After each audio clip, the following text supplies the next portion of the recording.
നമ്മുടെ അനീഷിനെ മനഃപൂർവ്വം തോൽപ്പിച്ചതാണോ? അപ്പാനി ശരത്തും അനുമോളും ചേർന്ന് മനഃപൂർവ്വം ശരത്തിനെ പുറത്താക്കാൻ വേണ്ടി തോൽപ്പിച്ചതാണോ എന്നുള്ളതാണ് പ്രേക്ഷകർ ചോദിക്കുന്ന ചോദ്യം.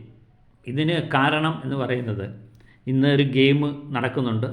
മിഡ് വീക്കിലെ വമ്പൻ ടിസ്റ്റിന് വേണ്ടിയുള്ള ഗെയിമാണ് ആരംഭിച്ചിരിക്കുന്നത്. ഇതിനകത്ത് മത്സരിക്കുന്നത് ശാരിക, രേണുസുതി, ഫരിക, ഒനിയൻ ഫാബു, റെന ഫാത്തിമ, അതുപോലെ അനീഷ്. ഇത്രയും പേരാണ് മത്സരിക്കുന്നത്. അത് ഇന്നലെ ഞാൻ വീഡിയോ ചെയ്തിരുന്നു.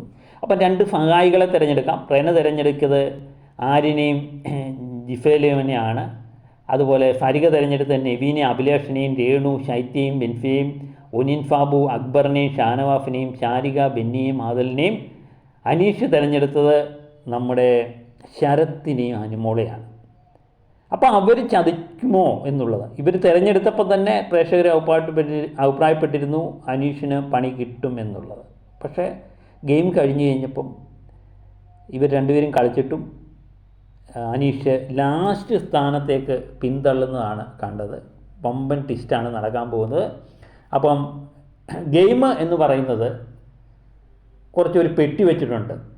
ആ പെട്ടി തുറന്ന് അതിനകത്തുനിന്ന് ഗ്ലൗസ്, കണ്ണട ഇതൊക്കെ എടുത്ത് ധരിച്ച് ഒരു ചെളിയിലുണ്ട്, ചെളിയിലേക്ക് ചാടുക, അതിനകത്തുനിന്ന് താക്കോലെടുക്കുക എന്നുള്ള ഗെയിമായിരുന്നു.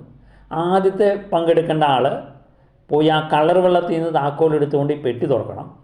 പെട്ടി തുറന്നതിന് ശേഷം അതിനകത്തുനിന്ന് കണ്ണാടിയും ഗ്ലൗസും ഒക്കെ ഇട്ടുകൊണ്ട് വേണം ഈ ചെളിയിലേക്ക് ചാടാൻ. അപ്പോൾ അതൊരു ഭാഗ്യപരീക്ഷണമാണ്. കാരണം ആദ്യമേ ചിലപ്പോൾ എടുക്കുന്ന താക്കോല് ചിലപ്പം ചിലവർക്ക് ഉതയുന്നിരിക്കും, ചിലവർക്ക് ഉതകത്തുമില്ല. ഏതായാലും ഭാഗ്യം അനീഷിൻ്റെ കൂടെ അല്ലായിരുന്നു. മത്സരം കഴിഞ്ഞ് കഴിഞ്ഞപ്പം റെനയ്ക്ക് വേണ്ടി കഴിച്ച ആര്യനും ജിഫയിലും കൂടി 15 കോയിനാണ് കളക്ട് ചെയ്ത് 6 പോയിൻ്റ് നേടി. ഫരികയ്ക്ക് വേണ്ടി കളിച്ച നെവീനും അഭിലാഷും കൂടി 14 കോയിൻ കളക്ട് ചെയ്ത് 5 പോയിൻ്റ് നേടി. രേണുസുതിക്ക് വേണ്ടി കളിച്ച ഫൈറ്റയും ബെൻഫിയും കൂടി 13 കോയിൻ കളക്ട് ചെയ്ത് 4 പോയിൻ്റ് നേടി.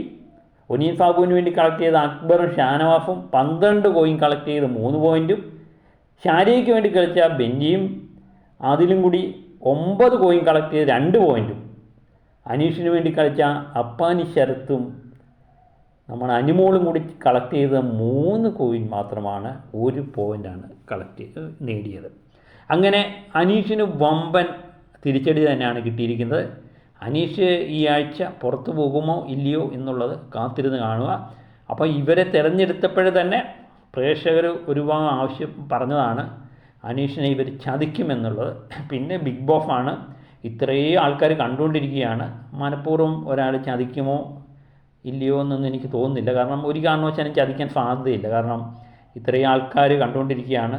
ചതിച്ചു കഴിഞ്ഞാൽ അത് പണി കിട്ടും എന്ന് ശരത്തിനും അനുമോക്കും കൃത്യമായിട്ട്